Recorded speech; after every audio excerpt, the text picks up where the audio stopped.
Hey guys, this is Kat. So in this video I want to talk a little bit about the broom closet, as it's called, in the pagan and magical community.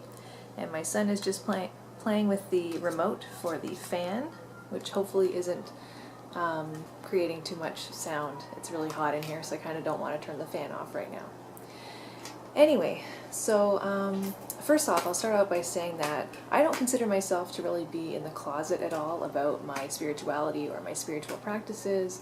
A couple of years after I started studying Wicca and paganism, like when I began being part of a group and going to rituals with other people, and when I kind of started celebrating all the Sabbats and things like that, that was when I felt like it was time to tell my family.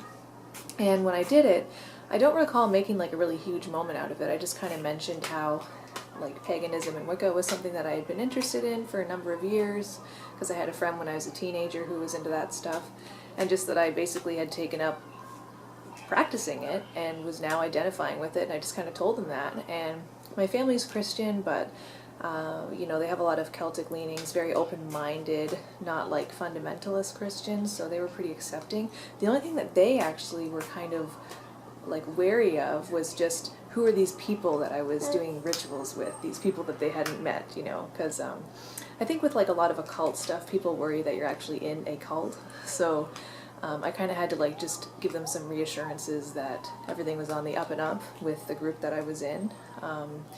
And I mean, I think they know that I have, you know, common sense and stuff, but I've always been someone who looks at the world through rose-colored glasses, so I don't know, I think on some levels they just feel like they want to protect me, but I'm not someone who's going to go blindly into something. I really studied Wicca for a long time before I actually started practicing it. So, and I think that really helps when you're getting into a new path.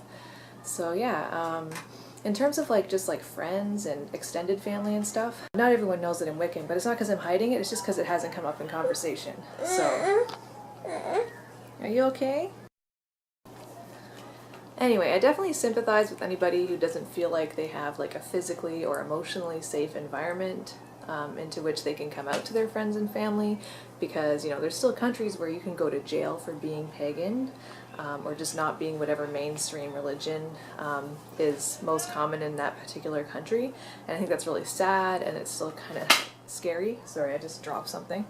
But, you know, even though it sucks that some people feel like they can't come out to their families, and it can be hard to also find other people who practice your religion when you don't feel safe talking about it with anybody, one of the cool things about the first days before I told anyone about my path was the fact that there was just kind of this beautiful relationship that I had with something that no one else was part of, and that kind of made it extra special. You know, it's like when you first start dating someone and nobody knows that you're together yet, and you haven't even met each other's families, and it's kind of like you and they just kind of exist in this magical cocoon. And of course you get to a point where maybe you feel like you want to burst out of that, but for a time that's a really beautiful, safe, and magical place to be. Just to have something that's just for you, that no one else knows about, that no one else can tell you how to feel about it or judge you on it, because so yeah, I think it's just really special sometimes when you can have something that's a secret, and that at least for a period of time that can be a really beautiful thing to try to actually enjoy and embrace. But yeah, I would love to see a world one day where we can all be open about our various faiths and spiritualities. That would be amazing. Alright, well, thanks for checking out my video.